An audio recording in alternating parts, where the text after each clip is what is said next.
Bom dia! Seja bem-vindo a mais uma videoaula da Escola Dominical, com o professor Lucas, continuando o estudo do ensino de Jesus nos Evangelhos. Hoje nós vamos trabalhar o conjunto das parábolas de Jesus, número 12. Nós estamos em Lucas 17, nós vamos estar falando do discurso escatológico desse texto. Para quem não sabe, nós estamos estudando o ensino de Jesus em 3 eixos. Nós já estudamos o primeiro eixo dos sermãos de Jesus no livro de Mateus. Você pode conferir ele, caso você tenha visto na nossa playlist no canal do YouTube. E nós estamos no segundo eixo, no conjunto de parábolas número 12, de 15. Estamos terminando. A primeira parte, a parte A, o professor Carlos, com maestria, falou na semana passada, Lucas 17, 1 ao 10, e hoje nós estaremos tratando o texto de Lucas 17, 20 a 37, a vinda do reino de Deus. Teríamos um terceiro eixo, que é o eixo dos discursos do Evangelho de João, e agora vamos dar início à aula lendo o texto de Lucas. Diz assim a palavra de Deus. Interrogado pelos fariseus sobre quando viria o reino de Deus, Jesus lhe respondeu: Não vem o reino de Deus com visível aparência. Nem dirão, ei-lo aqui, ou lá está, porque o reino de Deus está dentro de vós. A seguir, dirigiu seus discípulos: Virá o tempo em que desejareis ver um dos dias do Filho do Homem, e não o vereis. Vos dirão, ei-lo aqui, ou lá está.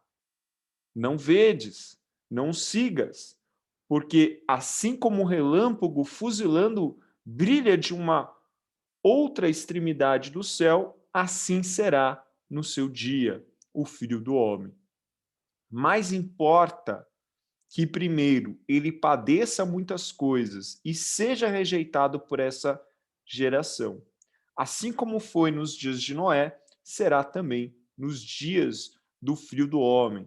Comiam, bebiam, casavam-se e davam-se em casamento até o dia em que Noé entrou na arca e veio o dilúvio e destruiu a todos. O mesmo aconteceu nos dias de Ló. Comiam, bebiam, compravam, vendiam, plantavam, edificavam.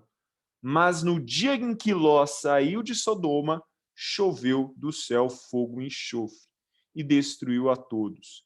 Assim será no dia em que o Filho do Homem se manifestar. Naquele dia, quem estiver no eirado e tiver seus bens na casa, não desça para tirá-los. De igual modo, quem estiver no campo, não volte para trás. Lembrai-vos da mulher de Ló. Quem quiser preservar a sua vida, perdê-la-á. E quem perder de fato, a salvará. Digo-vos que naquela noite 2 estarão numa cama, um será tomado e deixado o outro. 2 mulheres estarão juntas moendo, uma será tomada e deixada a outra.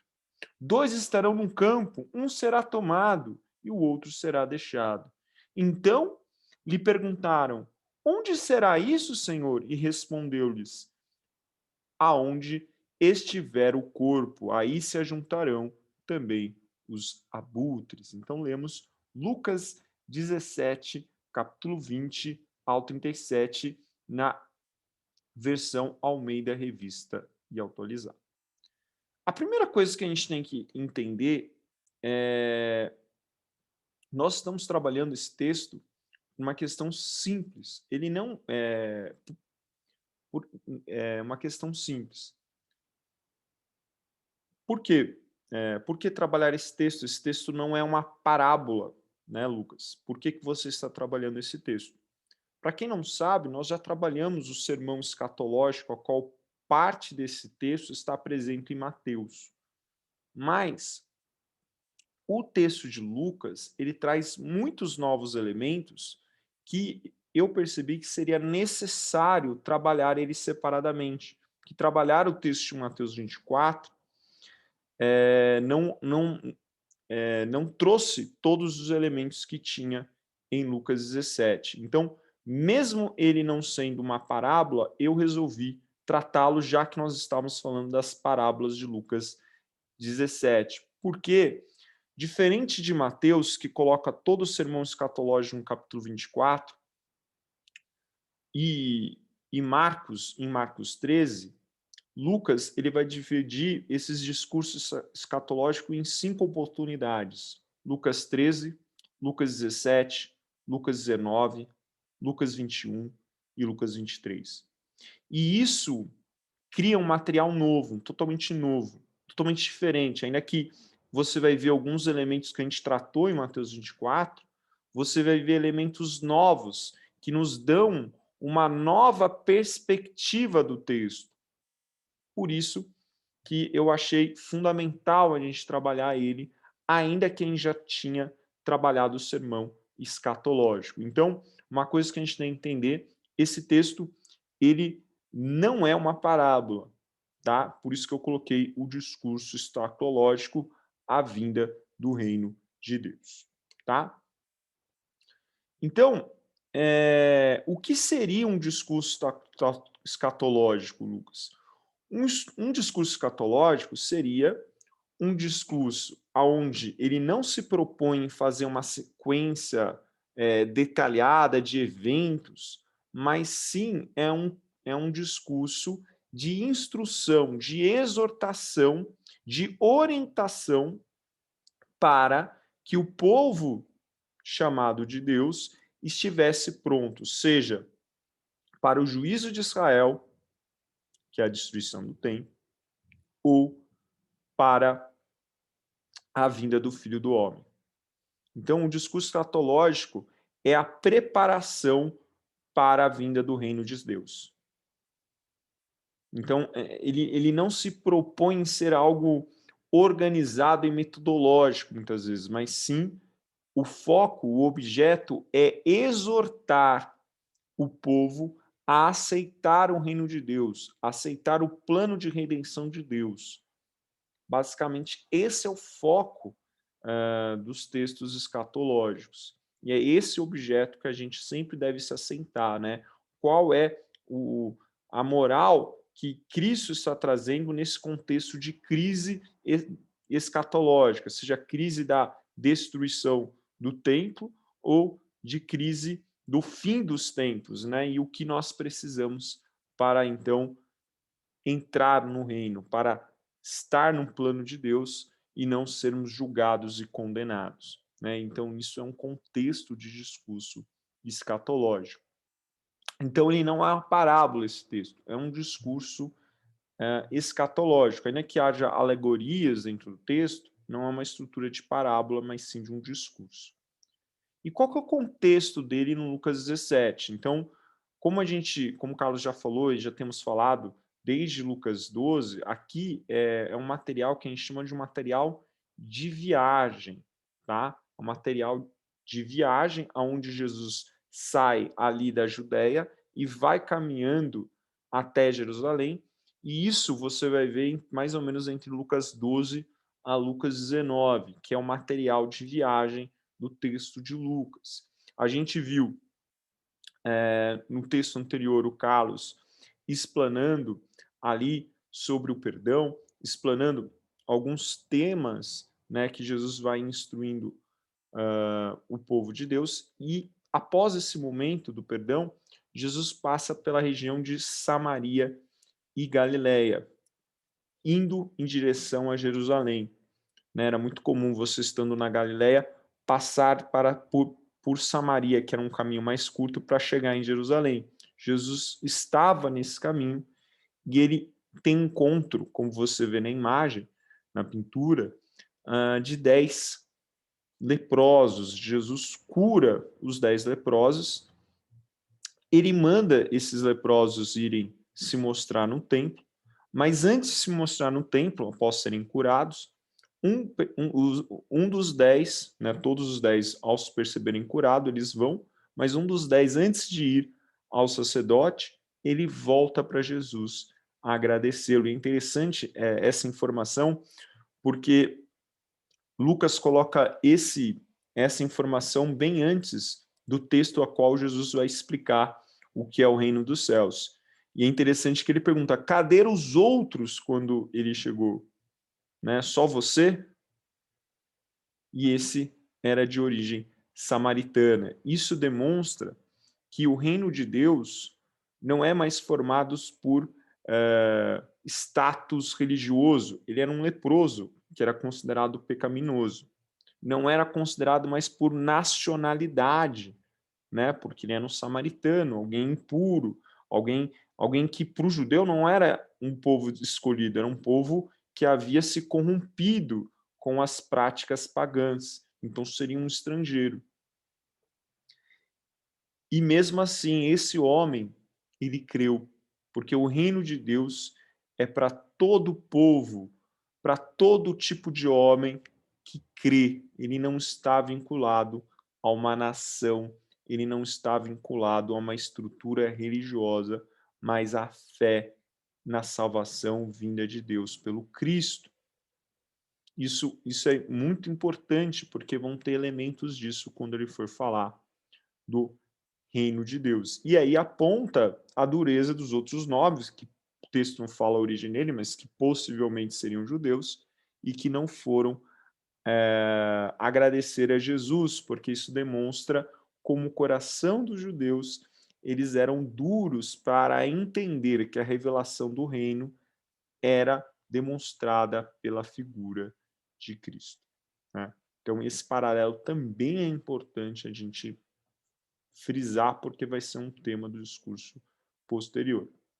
E aí esse texto ele tem duas partes, né? A primeira parte é a parte em que os fariseus, né, no decorrer desse caminho, vão questionar Jesus o que seria o reino de Deus, e Jesus responde a eles.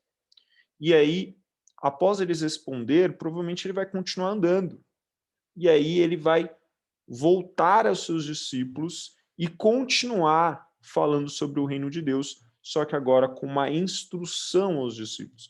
Então, ele indo nesse caminho de Samaria e Galiléia, ele é questionado, ele responde aos fariseus que seria o reino de Deus, e depois ele, continuando andando com os seus discípulos atrás, provavelmente um pouco tempo depois, e ele acaba exortando os discípulos. Alguns vão dizer que Lucas colou esse texto. Eu acredito que não, porque se você pega o texto de Mateus, a maneira existe paralelos, mas esses paralelos não estão aplicados da mesma forma, né? Então, o Lucas 17 ele está mais para ele tem elementos próprios da viagem, como olha, eu vou padecer, eu vou ter que padecer para que o fim dos tempos, antes do fim dos tempos eu vou ter que padecer. Antes de vier o juízo, o reino de Deus, eu vou ter que padecer. E quando eu padecer, vocês vão querer me desejar, vou padecer, e aí mais para frente eu falar, muitas vezes vocês vão me desejar viver, mas eu vou demorar para retornar, ou seja, quando ele está falando da vinda como, não como na ressurreição, né, mas como o rei que vai julgar a terra. E vocês vão desejar, mas vocês devem perseverar. E depois ele fala, né, dessa perseverança, quais as características. Então, são elementos muito próprios de alguém que está instruindo os discípulos do que vai acontecer com ele ao ele chegar em Jerusalém. Olha, eu vou ser morto. Olha, vocês têm que estar preparados. Olha, vocês vão querer me desejar ver, né, e não vão poder. Vocês vão ser perseguidos, mas vocês têm que perder a sua vida para ganhar. Então, tem elementos ali próprios desse material da viagem. Então, por isso que eu não concordo, né, com, por exemplo, com o Morris, com o Craig, né, ou com o Carson, que vão dizer que esse foi um material, o Jeremias também falar que esse material foi colado aqui. Não, ele tem elementos, ainda que tenha paralelos lá no sermão escatológico de Mateus 24, mas a maneira como ele usa essas passagens, esses paralelos, é muito específica de alguém que está indo para Jerusalém morrer. Tá? Então, eu acredito que ele está dividido, a escatologia no texto de Lucas, porque ele está seguindo essa sequência desse material de viagem. Né? A gente já viu ele lá em Lucas 13, né? Ele falando um pouquinho. A gente vai ver depois quando ele entrar em Jerusalém, Lucas 19, e depois em Jerusalém, Lucas 21. Então, foram relatos mais específicos, diferente de Mateus 24, que ali provavelmente o autor de Mateus ele montou a junção daqueles textos, né, para ser um sermão, né? Aqui ele está mais vinculado ao dia a dia de Jesus. Essa é a minha perspectiva do texto. Então, tudo vai começar com a pergunta dos fariseus, né? Quando virá o reino de Deus? Essa pergunta podia ser tanto uma pergunta genuína, como uma pergunta para entender a visão de Jesus sobre o reino de Deus, ou como uma maldade. Não dá para você cravar que eles fizeram isso com maldade. Mas até porque o tema reino de Deus é um tema comum e recorrente das palavras de Jesus. Então, basicamente, o que a gente tem que pegar aqui é que eles querem saber qual é o conceito do reino de Jesus, do reino de Deus. Mas, pela resposta de Jesus, fica claro que o conceito que Jesus tem de reino de Deus, que o Senhor, que Deus revela do reino de Deus, é distinto daqueles homens que o questionavam, que você vê na imagem. Enquanto eles entendiam o reino de Deus como uma instituição humana, como um governo humano representado por Israel e por um Messias que viria a redimir a nação de Israel, Jesus via o reino dos céus como uma instituição de Deus e não de homens, que viria trazer o arrependimento e a transformação da queda do homem. Eles não entendiam que o inimigo não era Roma, que o inimigo não é a Israel estar em decadência, mas sim o pecado do homem, mas sim a impossibilidade de ele salvar por si mesmo, mas sim deles entenderem que eles não eram justos, que eles não eram capazes de salvar, né? Eles não conseguiam ter esse entendimento. E é isso que Jesus, nos versos 20 e 21, vai tentar apontar para eles. Então, Jesus ele vai dizer que, olha, muitos dirão, o reino de Deus está aqui ou está ali, mas não é verdade. Por quê? Jesus está aqui trazendo a figura dos zelotes. Zelotes antes da época de Jesus, como Teudas, como Judas o Galileu, ou os zelotes como João e Simeão, que foram fundamentais na revolução dos zelotes de 66 a.C., que vão tentar retomar o governo de Israel, né, do domínio dos romanos. Não são esses homens, esses redentores que querem redimir o reino de Israel. Por isso que ele diz que ele não era visível. Não porque nós não podemos ver o que o reino de Deus faz, mas porque ele não era visível nessa figura humana de uma entidade política, de uma entidade política num espaço geográfico como Israel. Por isso que o reino de Deus está entre nós, está dentro de nós, ou está, como diz o Wesley, nos nossos corações. Porque o reino de Deus, como já dizia a promessa a Abraão, você será pai de muitas nações. Seria universal. A missão providencial de Israel não era ser uma nação grande, mas era dela gerar o Salvador de todas as outras nações. Era isso que Ezequiel falava, era isso que Isaías falava, e eles não conseguiam entender. Por isso que você tem lá nas 18 bênçãos, a redenção escatológica da parte final dos 18 bens é vinculada a Israel. E Jesus tenta desconstruir isso. Por isso que ele afirma, ele não é visível, não é um cara que grita ali ou outro que tenta pelas forças restaurar Israel, não é isso. Porque o reino de Deus não é visível, mas o reino de Deus é o governo do próprio Deus. Até você vê aqui uma emulação provável do texto de Isaías 45:14, onde o texto fala que Deus está entre vós e está para salvá-lo. Ou seja, quem vai salvar Deus e não um Estado. Não é uma figura de uma entidade humana, mas é a ação do próprio Deus, é a teofania de Deus, é a caracterização do próprio Deus atuando direto na história.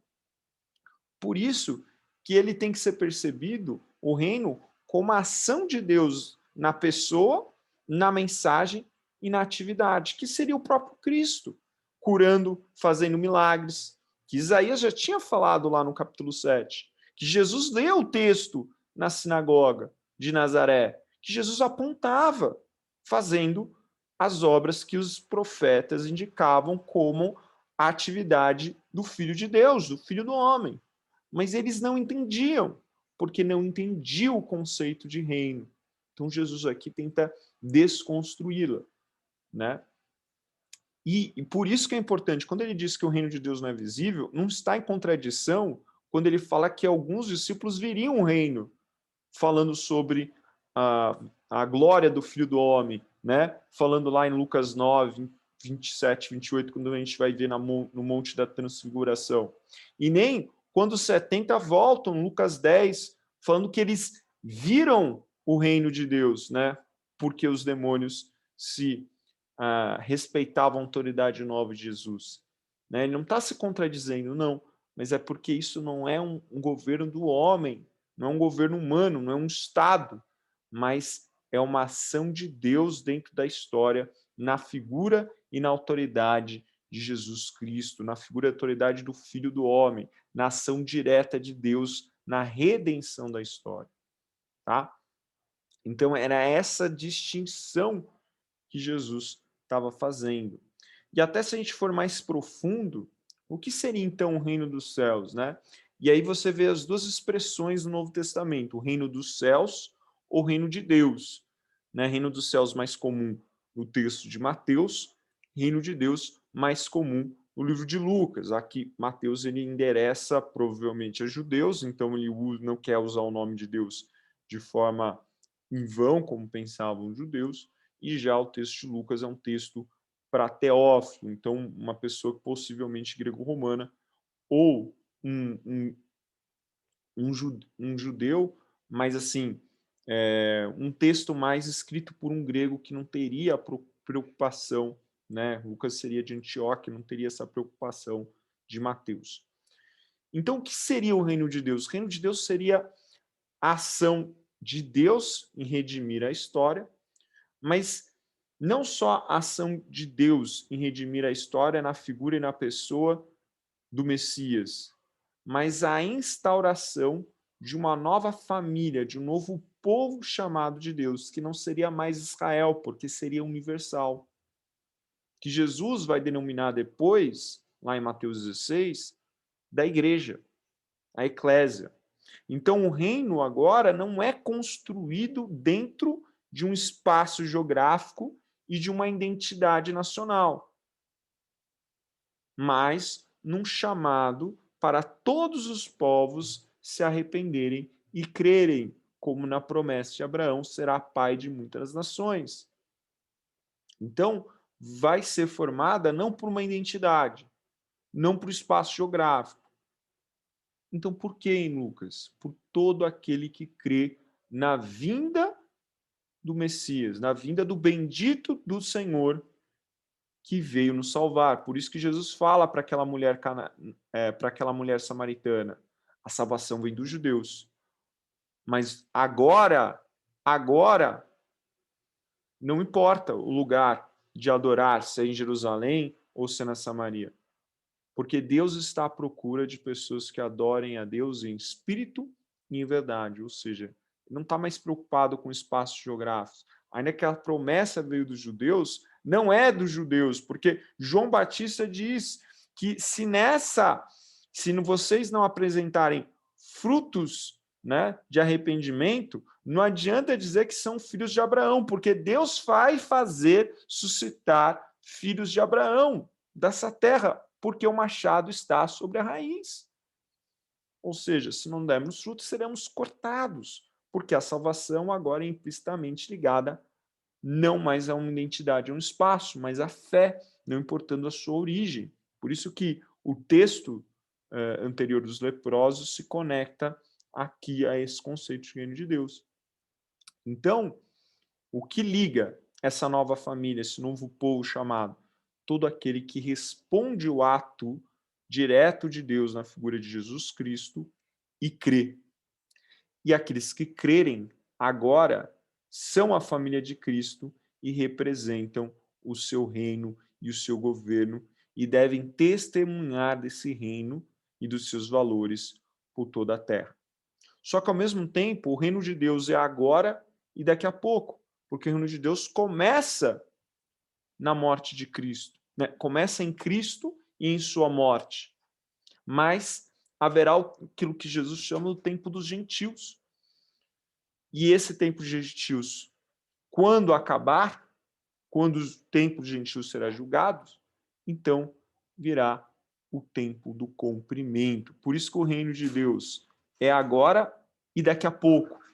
Porque agora, na vinda de Cristo, por isso que João Batista, eu estou preparando a vinda do Senhor, o Senhor veio, Jesus, inicia aí o reino de Deus direto na terra, e esse reino de Deus é daqui a pouco. Por quê? Porque essa salvação é para ser alcançada a todos os povos.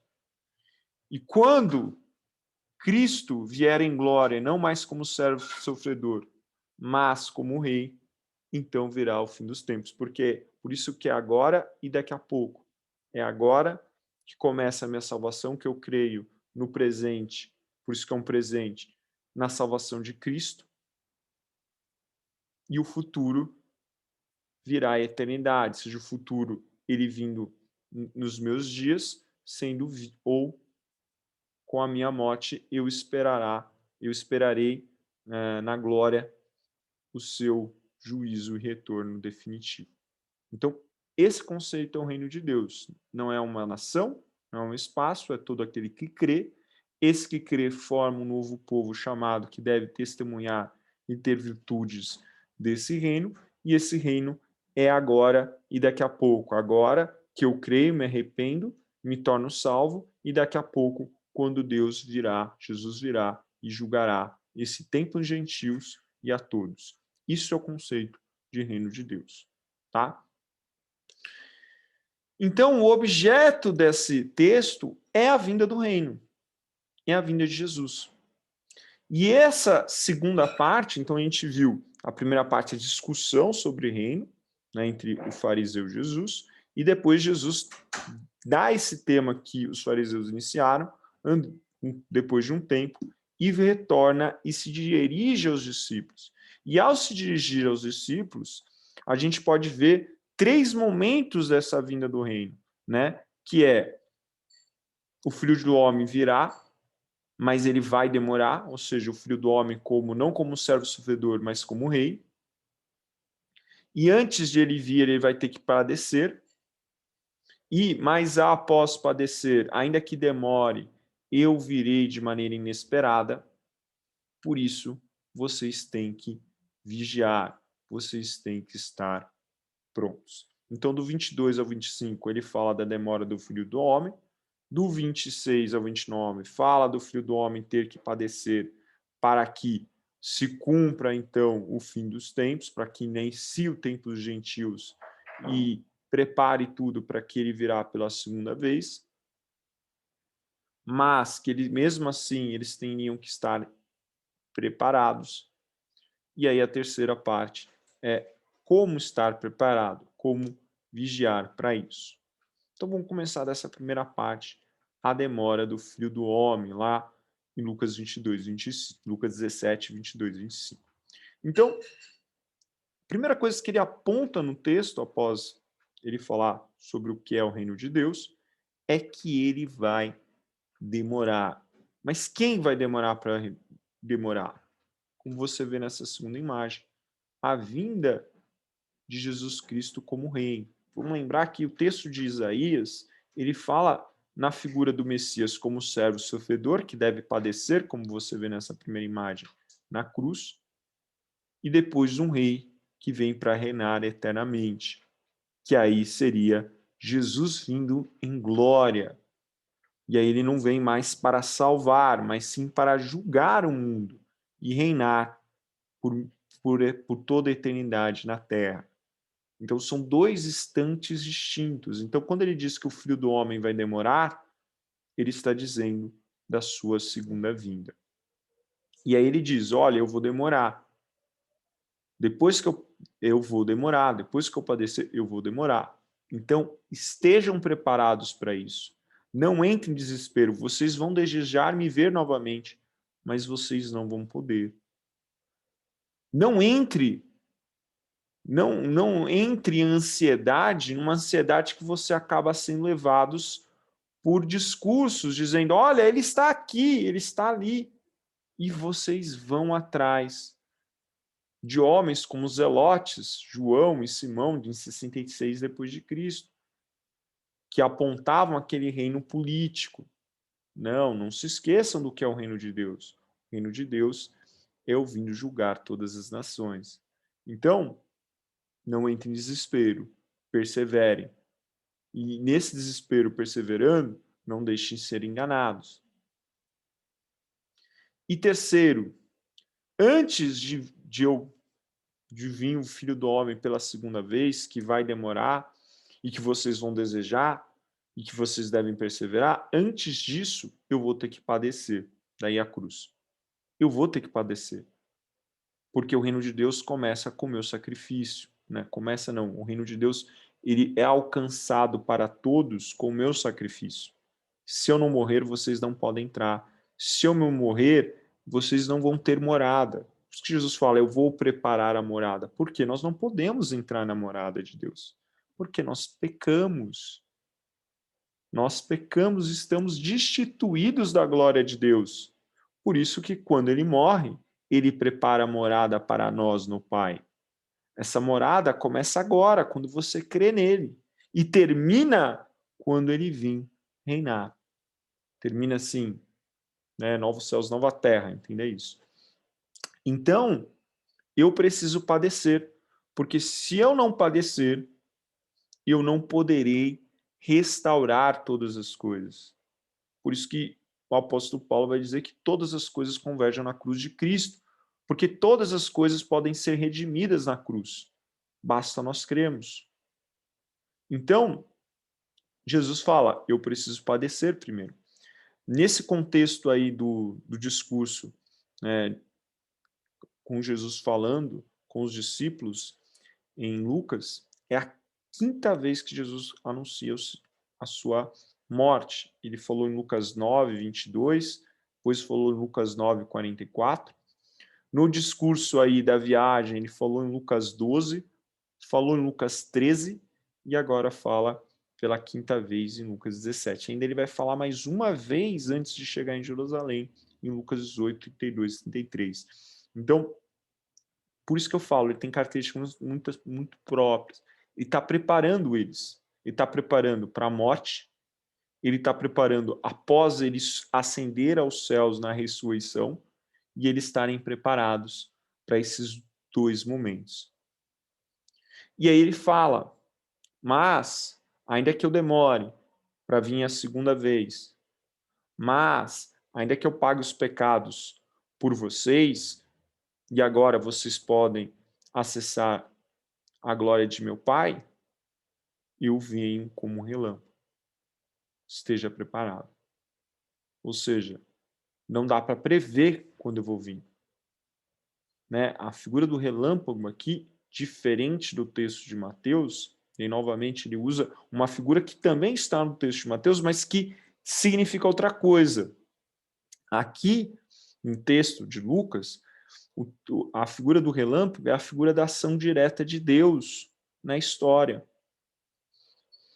Que não só é imprevisível, não tem como você saber quando Deus vai atuar diretamente na história, como é ele diretamente.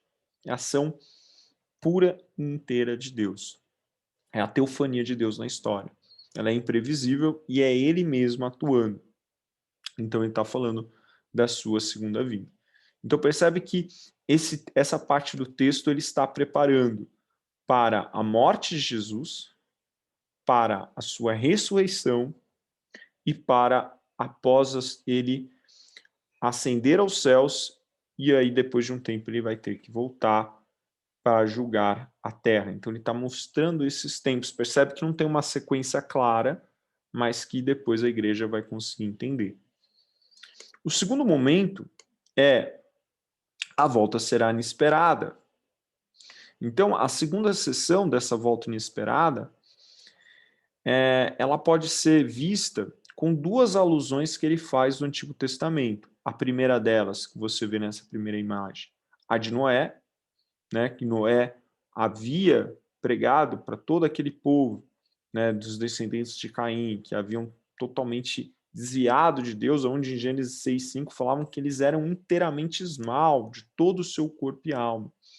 E eles não se importaram com a pregação de Noé. Eles casavam, se davam um casamento e veio o julgamento. E também ele se refere, né, lá, essa passagem de Noé está lá em Gênesis 6, e também eles se referem a essa segunda imagem, a figura de Ló, quando Sodoma e Gomorra é destruída. E ele fala também, eles estavam lá se dando em casamento, eles estavam lá vivendo, comendo, e veio o juízo. Então, a volta estar inesperada, o que o texto quer mostrar? Não é porque vai demorar ou que você não está percebendo que o juízo de Deus não virá. Porque nos tempos de Noé, os descendentes de Caim achavam que não viria e veio inesperadamente. E não deu tempo de ninguém mais entrar na arca. Como também nos tempos de Ló, o juízo veio sobre Sodoma e Gomorra e não houve como se salvarem. Então, é inesperado. Esteja preparado, porque o juízo virá. Não duvide do juízo de Deus. Essa segunda sessão é isso. Não duvide do juízo de Deus. Não duvide que, assim como eu irei para dentro da terra após morrer e depois ressuscitarei ao terceiro dia e ascenderei aos céus para meu Pai, que eu não irei de volta, que eu não voltarei. Como os descendentes de Caim duvidaram do dilúvio, como o povo de Sodoma e Gomorra duvidaram do juízo de sua cidade. Que nós não sejamos o mesmo. Por isso que a terceira sessão, ele faz alusão à mulher de Jó, a mulher de Ló, que não vigiou. Que não vigiou. Né? Não sejais como lembrais do exemplo da mulher de Ló, disse Jesus. Por quê? Porque a providência de Deus atuou na vida de Noé e o povo no tempo de Noé rejeitou. A providência de Deus atuou na família de Ló e mesmo aquela mulher vendo que eram anjos, mesmo aquela mulher ouvindo as palavras do anjo e dizendo, não olhe para trás, ela olhou. Por quê? Porque a luxúria e o desejo falou mais alto que a própria revelação de Deus. Por isso que a revelação de Deus tem que falar mais alto em nós do que os desejos humanos. Mesmo que, no nosso contexto, as palavras de Deus tenham diferença. Mesmo que a palavra de Deus tenha escarro, zombaria, mesmo que as pessoas riem de você como riam de Noé construindo aquela arca imensa num monte. Você não pode deixar, seja luxúria, seja a questão humana que vê longe o juízo, fazer a palavra de Deus te perder dentro de você. Não seja como a mulher de Ló. Persevere, por isso que ele chega. Você deve perder a sua vida para ganhar. Daí a expressão, aquele que está acima do eirado, não desça da casa para pegar os seus bens. Aquele que está aquele que está no campo, não volte. que Jesus está falando? Novamente, ele usa essa expressão no texto de Mateus com um outro sentido, falando sobre a destruição de Jerusalém. Aqui não tem a ver isso. O que tem a ver? Duas coisas. Primeira, não volte atrás à sua antiga vida do novo nascimento. Não volte para o pecado. E segundo, não vai dar tempo. Se você voltou para a vida do pecado, não vai dar tempo. A vinda de Jesus vai vir como um relâmpago. Vai ser tão rápido que se você tiver acima, o que é o erado? É o telhado, onde muitas vezes eles ficavam ali no verão, e como era muito quente, eles ficavam ali com o sopro da brisa no fim do dia para se refrescar. E ele diz, não vai dar tempo de você descer do erado e pegar suas coisas. Não vai dar tempo você voltar para o campo para pegar um negócio. Não vai dar tempo. Esteja preparado. Não volte para a vida para a vida antiga e mais, esteja preparado, porque se você não estiver, não vai dar tempo. Como aquelas virgens, né, no texto de Mateus 25.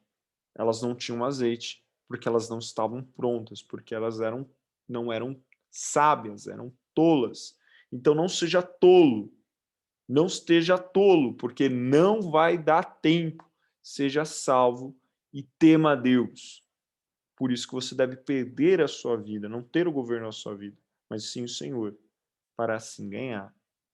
Então ele fala de nós não sermos a figura de Ló, não nos rendemos à luxúria ou ao contexto que não vê mais possibilidades nos juízos de Deus, e aí parece algo muito longe. Não ache que vai dar tempo, porque não vai dar na última hora, então esteja preparado, não volte para a antiga vida. E aí, terceiro, a salvação, ela é individual a cada um. Por isso que vai ter um cônjuge, dois cônjuges deitados na cama, um vai, o outro não. O que ele quer dizer? Não importa. Se são da mesma família, não importa. Não tem ninguém seguro, então esteja pronto. Não tem povo seguro. Não tem família segura, não tem pessoa segura, esteja pronto. Salvação individual. E esse arrebatamento, essa subida do tempo, provavelmente uma alusão a Enoque. Por quê? Né, ele acabou de citar dois textos de Gênesis, um de Noé. Então, quem que foi translatado para Deus? Enoque. E o que é engraçado no texto de Enoque? Ao mesmo tempo que em Gênesis 6:5 Deus vai falar que o homem era inteiramente mau, em Gênesis 5 ele vai falar que Enoque andou com Deus. Ao mesmo tempo que Gênesis 4 você está vendo a descendência de Caim se espalhar para a terra com maldade e violência, né? Até Caim vai ter um filho chamado Enoque, que ele vai fundar uma cidade chamada Enoque, que é uma cidade de pecado e que quer estar sem Deus, uma cidade que quer provar que não precisa de Deus. Você tem a figura desse Enoque, que nesse contexto de maldade, nesse contexto de malignidade, esse Enoque na descendência de Sete vai andar com Deus. Que você seja esse homem como Enoque, que andou com Deus e Deus o chamou. Deus não deixou ele morrer, ele não provou da morte, ele foi translatado, como você vê nessa segunda imagem. Porque se você for como Enoque, você será como nessa segunda imagem, levado aos céus no momento que ele vir, porque ele virá. Então, se ele virá, seja como nos tempos de Enoque, ainda que o mundo seja pura malignidade, como era na época dos descendentes de Caim, que você esteja e eu estejamos, nós estejamos andando com Deus, para que no momento certo, assim como ele, nós sejamos chamados. Por isso que Jesus faz essa correlação. Então, para concluir, qual é a aplicação? Né? Perceba que eu deixei o versículo 37 de fora, né? Porque os discípulos, após ouvirem esse discurso, eles vão falar, mas Senhor, aonde vai acontecer tudo isso? E aí Jesus responde, aonde tiver abutres, aonde estiver corpos e os abutres. Por quê? Jesus responde que não vai ser um lugar, não vai ser um momento apenas. Ou seja, Jesus reforça, vocês não têm que saber a hora e o lugar, vocês têm que saber que irá acontecer, porque será tão revelador e tão numeroso que até os abutres que vão atrás de carniça conseguirão entender que Jesus virá. Ou seja, você não tem que se preocupar quando, mas vai acontecer. Então, esteja pronto. Então a pergunta não é aonde, quando, como, esteja pronto, porque vai acontecer. Então a primeira aplicação desse texto escatológico é entender a crise escatológica não é uma historinha que te contaram. A crise escatológica não é algo distante, que talvez possa acontecer. A crise escatológica é real, que nós devemos estar prontos. Ou nós não estamos vivendo mais pela eternidade, mas para o agora. E aí, se nós não estamos vivendo pela eternidade, será que nós não somos como a mulher de Ló, que se levou por Sodoma e Gomorra? Ou será que nós não somos como a geração de Caim, que se corrompeu inteiramente, achando que Deus nunca viria, fundando uma cidade só para eles, achando que Deus nunca viria, ou querendo criar uma grande torre, querendo ser como Deus? Então, para que não sejamos como Ló, como a mulher de Ló, nem como a descendente de Caim, entendamos que o juízo virá, Jesus virá, que nós temos que estar prontos. Agora, não amanhã, não daqui a pouco, agora, nós temos que estar prontos, vigilantes, perdendo a nossa vida, nos arrependendo diariamente, vivendo a nossa vida para a eternidade, pela eternidade, todos os dias, sem perder o foco, sem esquecer de quem nós somos e para onde vamos. Por isso, eu vou trazer um trechinho da exortação de Wesley, que nos lembra disso, né? Ele diz o seguinte nas notas explicativas do Novo Testamento: ainda que seja tão grande o perigo, não preocupe em salvar a vida ou a violar a sua consciência. Se fizer, certamente que perderá. Enquanto se perder por minha causa, será recompensado com a vida eterna. Todavia, a maneira mais provável de preservá-la agora é ser pronto a renunciá-la. Então, não vá contra a sua consciência, não vá contra o seu chamado, ainda que isso arrisque a sua vida. Não esqueça de quem você é, porque a melhor maneira de você realmente preservar sua vida é negá-la. Negar a si e confiar na consciência e no chamado de Deus. A melhor maneira de você preservar a sua vida não é fazer o que você quer, mas responder como você vê a imagem, a providência de Deus que te chama. Aí, realmente, você estará seguro.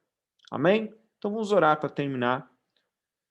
Senhor, nós te agradecemos, ó Deus, pela tua redenção e tua misericórdia na figura de Jesus Cristo, que nós possamos realmente crer no sua obra, possamos crer realmente no seu chamado, não vivendo uma vida de religiosidade superficial, mas vivendo uma verdadeira transformação do nosso homem interior diária, não se deixando levar para as coisas desse dia, esses dias, não se deixando levar pelas nossas vontades ou cobiças, não se deixando se levar pelos negócios desses dias, mas lembrando o nosso propósito chamado e andarmos com Deus como Enoque andou, mas procurarmos a eternidade e não o passageiro. É o que nós pedimos. Em nome do seu Filho amado Jesus. Amém. Amém. Até a próxima aula. Abraço.